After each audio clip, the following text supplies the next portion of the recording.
Hace más de 50 años, unos ingenieros aeronáuticos crearon uno de los coches más innovadores del mundo para atender la creciente demanda de automóviles en Suecia. Saab siempre ha sido diferente. Es una empresa que ha sabido labrarse su propio camino desde el primer día. Ha efectuado un recorrido que ha convertido a muchos escépticos en creyentes y ha sido el origen de muchos automóviles memorables.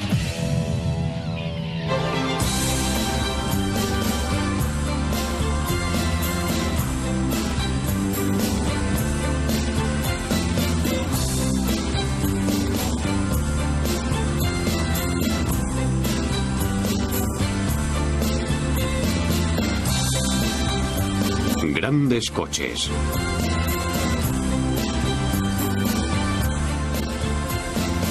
Saab.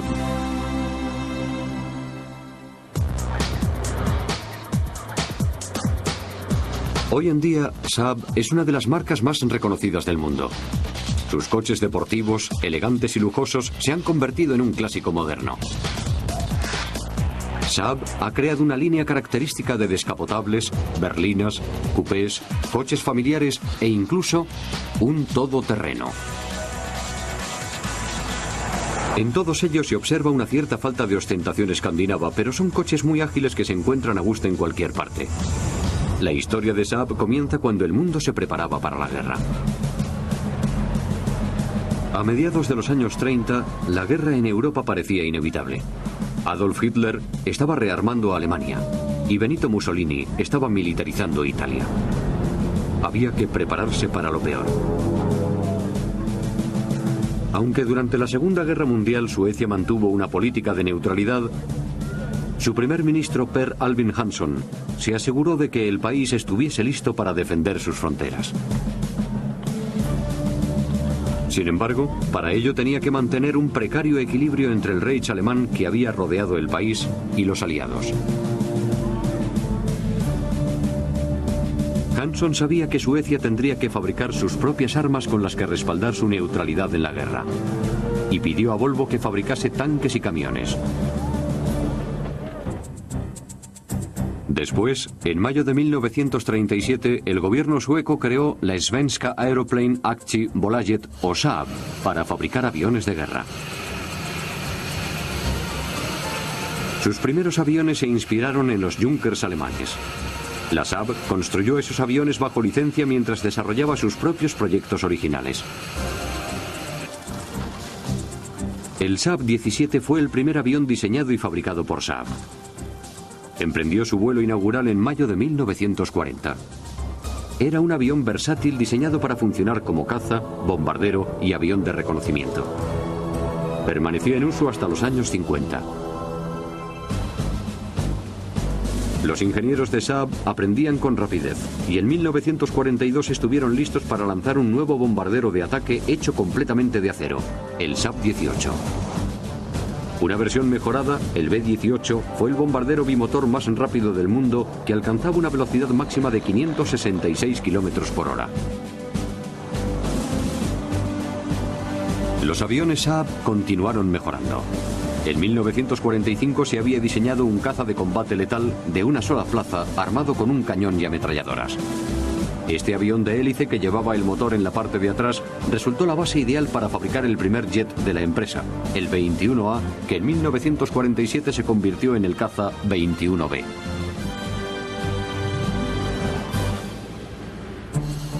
El negocio aeronáutico de Saab marchaba viento en popa, pero los ejecutivos se dieron cuenta de que después de la guerra la empresa tendría que diversificarse. Y lo que más sentido tenía fabricar era automóviles. Para averiguar qué tipo de coche buscaban los suecos después de la guerra, Saab creó un equipo con 15 de sus ingenieros aeronáuticos.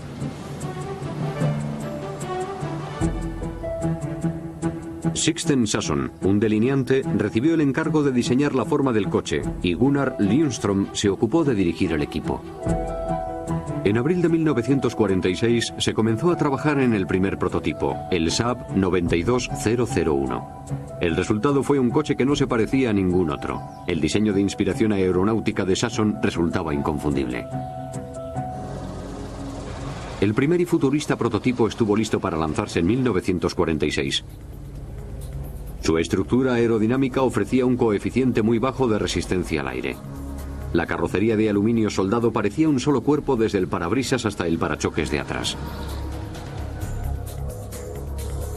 Era un coche esbelto y poco común, con tracción delantera y motor de 2 tiempos. Esta característica exigía que la gasolina se mezclase con aceite y supuso un lastre para su desarrollo posterior. Sin embargo, por el momento, el país aguardaba con ansiedad a que saliera de la fábrica el primer Saab. Tras perforar un agujero en el techo de la fábrica para poder instalar la estructura de la prensa de estampado, la producción del Saab 92 se inició en diciembre de 1949. La gente acudió en masa a ver el nuevo coche cuando llegó a los concesionarios. La empresa estimó que podría vender entre 15.000 y 35.000 unidades al año, pero el primer año solo pudo fabricar 1.200. Como la empresa había adquirido a buen precio un excedente de pintura verde caqui del ejército, los primeros coches fueron todos verdes. Saab empezó a vender coches en Suecia y a exportarlos a los países escandinavos vecinos. Así se obtuvieron divisas muy necesarias para importar la materia prima y el equipo pertinente. Su motor de 2 tiempos era más ligero, más sencillo y más barato de fabricar. Los motores de 2 tiempos también tienen la ventaja de poder albergar el doble de potencia en el mismo espacio, porque genera el doble de movimientos por revolución de los pistones. La combinación de ligereza y doble de potencia proporciona a los motores de 2 tiempos un ratio potencia-peso excepcional comparado con muchos diseños de motores de 4 tiempos. Los ingenieros suecos aprovecharon este rasgo para cimentar la reputación del coche. Se creyó que los triunfos en el circuito de rallies generarían atención e impulsarían las ventas. Unas pocas semanas después de iniciarse la producción se apuntó a 2 coches en el Rally de Montecarlo. Terminaron la carrera aunque no la ganaron. Pero siguieron insistiendo y a finales de año habían ganado el rally más duro de Suecia. Se podía decir que Saab ya estaba en el mapa. En 1955, Sasson preparó una versión actualizada de su modelo victorioso, el 93. Rediseñó la parte frontal y añadió potencia a su motor de 3 cilindros. La versión de serie tenía una potencia de freno de 38 caballos, pero la versión para rally alcanzaba los 65. Los coches empezaron a promocionarse conducidos por pilotos como Erik Karlsson, quien tras ganar el rally de Finlandia afirmó: "No hay ningún coche que se pueda forzar más".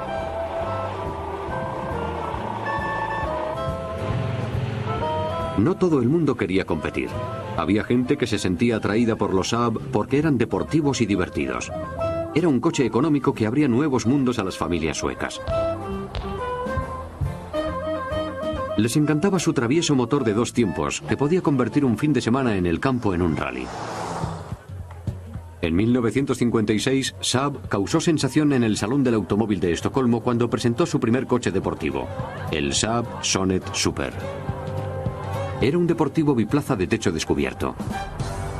Su carrocería de fibra de vidrio reposaba sobre un chasis de aleación ligera que se había desarrollado para cumplir la nueva normativa de competición. Llevaba un motor de 2 tiempos y 3 cilindros con una potencia de frenado de 57 caballos a 5.000 revoluciones por minuto. Se planeaba producirlo en serie, pero al final solo se fabricaron 6 unidades.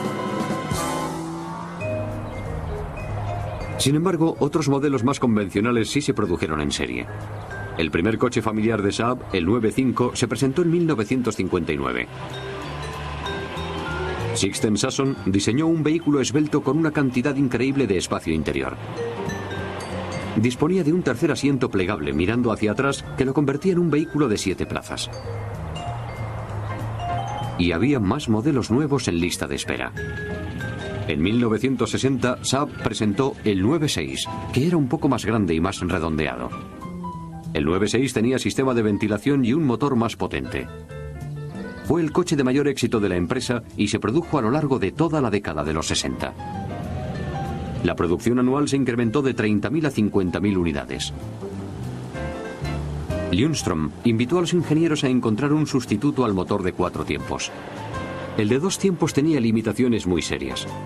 Se pusieron a trabajar para diseñar y fabricar un nuevo motor. Los clientes se quedaban impresionados por la calidad de la fabricación y la ingeniería de estos coches. Eran coches sólidos y resistentes, fabricados para durar. Pero la experiencia había demostrado que el motor de 2 tiempos no duraba tanto como el de 4. Se hizo patente que la falta de un sistema de lubricación específico desgastaba mucho más deprisa las piezas del motor de 2 tiempos. Y el aceite hacía que los motores echasen humo. Cuando se desgastaban, expulsaban grandes nubes de humo aceitoso. Además, el aceite sin quemar goteaba por el tubo de escape.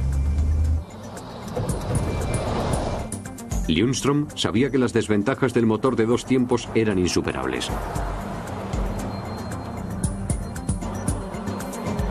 La empresa siguió capitalizando la mayor virtud de los motores de 2 tiempos, su excelente ratio peso-potencia. Y mientras los ingenieros diseñaban un sustituto, los Saab seguían compitiendo en rallies. Para la empresa fue una época de grandes victorias en el mundo del rally. Saab obtuvo renombre internacional y el piloto Erik Karlsson se convirtió en el héroe de la empresa. Sus 3 victorias consecutivas y sin precedentes en el rally del Real Automóvil Club Británico en 1960, 61 y 62 se combinaron con otros 2 triunfos consecutivos en el Rally de Montecarlo en 1962 y 63. Karlsson era un competidor formidable que mantuvo a Saab en los titulares de todos los medios. Sus hazañas en las carreras parecían tan fáciles y recibían tanta atención en Suecia que a Ljungström le costó convencer a la Junta para que aprobase el proyecto de motor de 4 tiempos que estaba desarrollando. Al final, la Junta cedió a su persuasión y firmó el final del motor de 2 tiempos.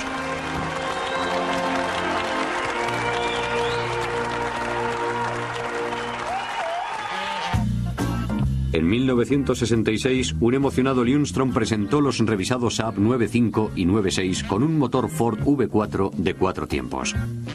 El nuevo motor tuvo un éxito inmediato, pero el motor de 2 tiempos todavía no había muerto.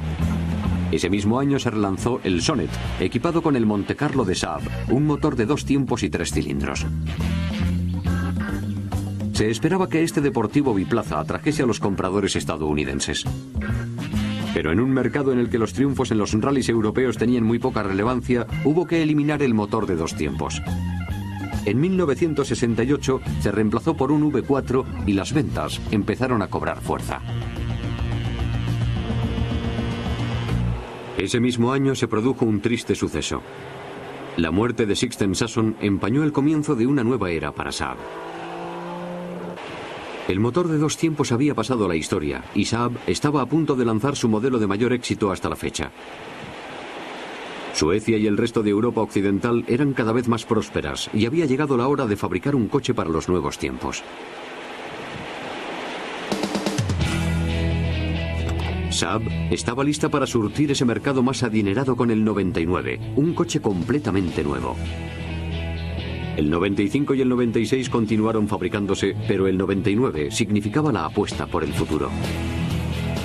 Aunque era un modelo completamente distinto, se trataba inequívocamente de un Saab. El diseño no era el único cambio.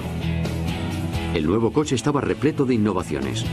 Tenía un motor más grande, la primera transmisión automática de la empresa, limpiaparabrisas en los faros y unos asientos profundamente acolchados con reposacabezas empotrados para reducir las lesiones cervicales.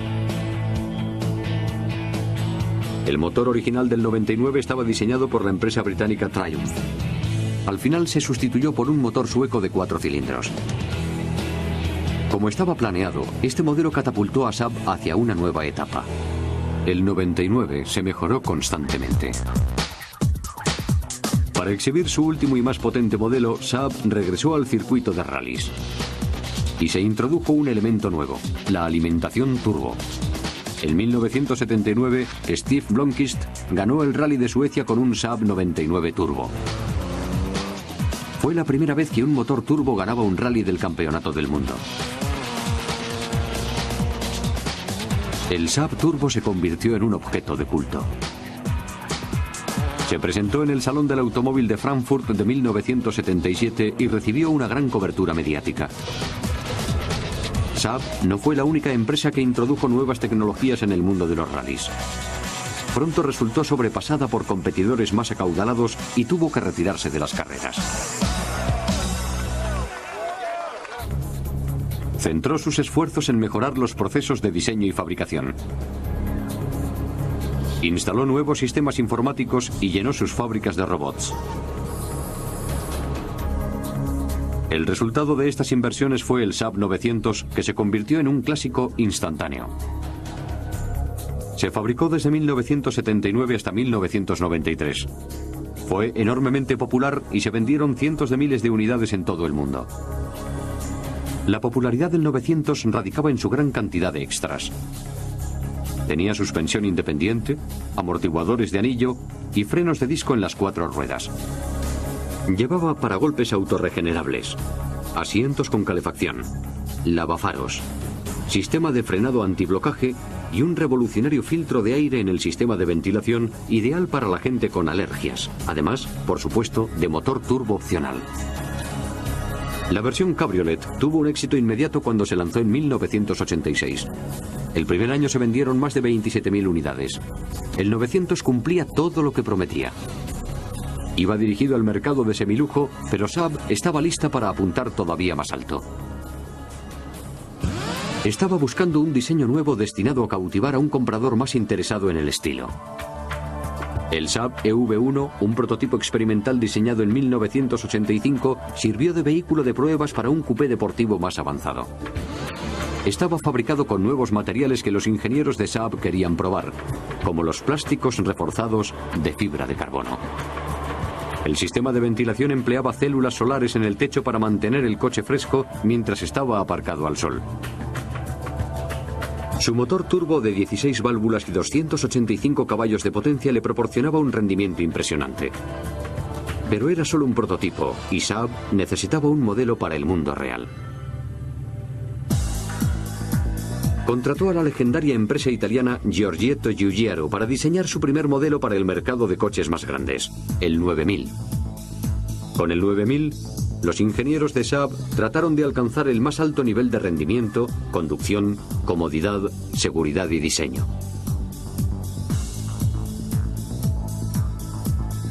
Su motor turbo de tercera generación le proporcionaba una velocidad máxima de 216 km por hora y una aceleración de 0 a 100 en 7,8 segundos.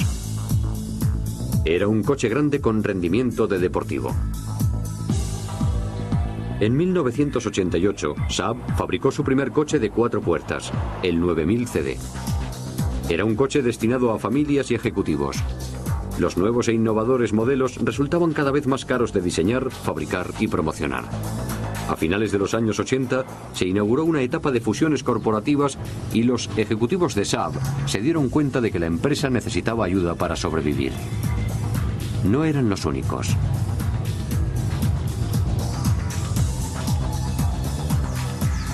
Ford había vencido a General Motors en la puja por el control de Volvo, el colega sueco de Saab. Entonces, General Motors centró su atención en Saab. El gigantesco fabricante estadounidense quería añadir una marca de lujo europea a su línea de productos. Saab aceptó su oferta y las dos empresas crearon una sociedad mixta en marzo de 1990. Saab esperaba que General Motors le proporcionase los recursos financieros, la ingeniería y el marketing necesarios para crecer. Pero hubo quien creyó que la empresa norteamericana destruiría la singularidad de Saab. En 1994, el mundo del automóvil aguardaba con ansiedad el producto del primer esfuerzo conjunto, el modernizado 900. Fue la primera vez que se sustituía un modelo existente por una versión completamente nueva para el mismo segmento de mercado. La evolución del diseño tuvo una acogida positiva por parte del público, que todavía recordaba con emoción el 900 original y también lo echaba de menos.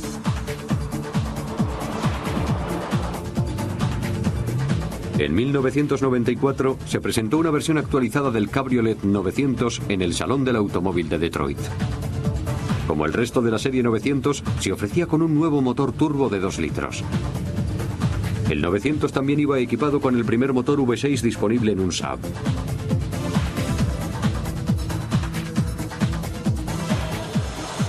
Los diseñadores de Saab llevaban desarrollando ideas para fabricar un coche nuevo y más grande desde principios de los años 90.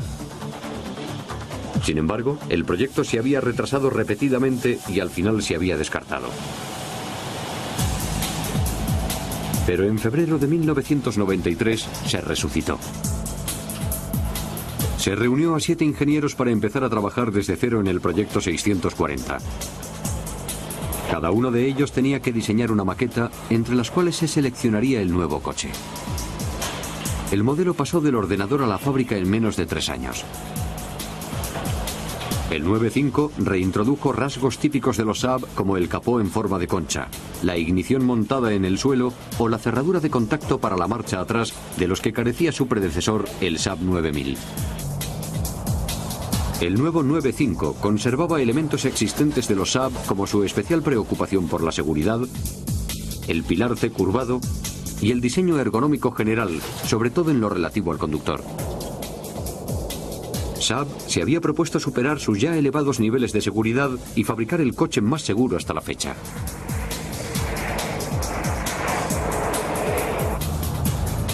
En 1998, la presentación de la berlina 9.5 estuvo seguida de la de su primer coche familiar en 30 años.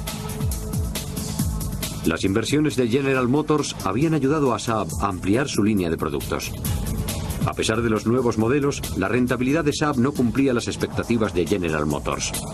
En 2000, la empresa estadounidense dio los pasos necesarios para hacerse con el control total de Saab. Al año siguiente se presentó en el Salón del Automóvil de Frankfurt el primer prototipo de Saab desde 1985. Combinaba en un solo coche rasgos de un deportivo, un coche familiar y una furgoneta. Aunque la visión del futuro de Saab resultaba muy curiosa, para poder juzgar su rentabilidad en el mundo real, hacía falta que fabricase coches de verdad.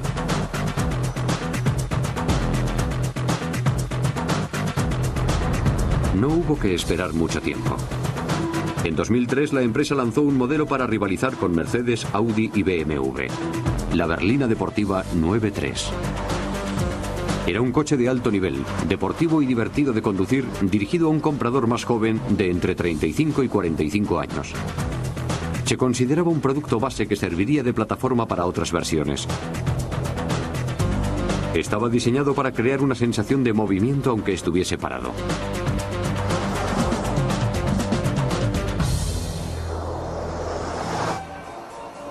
Y demostraba que General Motors no se había quedado de brazos cruzados. Este coche se había desarrollado con el mayor programa de inversiones en nuevos modelos de la historia de Saab. General Motors se gastó más de 330 millones de euros en nuevas instalaciones y maquinaria que transformaron la antigua fábrica de Saab en una nueva planta. La enorme inversión comenzó a amortizarse cuando el nuevo 9.3 se convirtió en el modelo más vendido de Saab. Los compradores decían que les gustaba su nuevo diseño, su rendimiento y lo divertido que resultaba de conducir. Y tampoco debía disgustarles el centro de información y entretenimiento de 300 vatios, con radio, lector de CD y 13 altavoces. Además iba equipado de teléfonos con tecnología Bluetooth de reconocimiento de voz, mensajes de texto y navegación GPS. Pero todavía faltaba algo. Un cabriolet descapotable. Saab cubrió este vacío en su línea de productos con el nuevo 9.3 de techo descubierto, que estaba disponible en gris acero y un vívido amarillo lima. Era un coche heredero de su pasado, un claro descendiente del 900 Turbo que se había presentado en el Salón del Automóvil de Frankfurt de 1983. Saab es una empresa que cuida de su herencia. Permanece fiel a una historia de pasión al volante a través de la fabricación de coches singulares de clásico diseño escandinavo. Ya se conduzcan en competiciones o en escapadas de fin de semana, el código genético aeronáutico de los Saab hace que parezcan coches que están siempre a punto de despegar.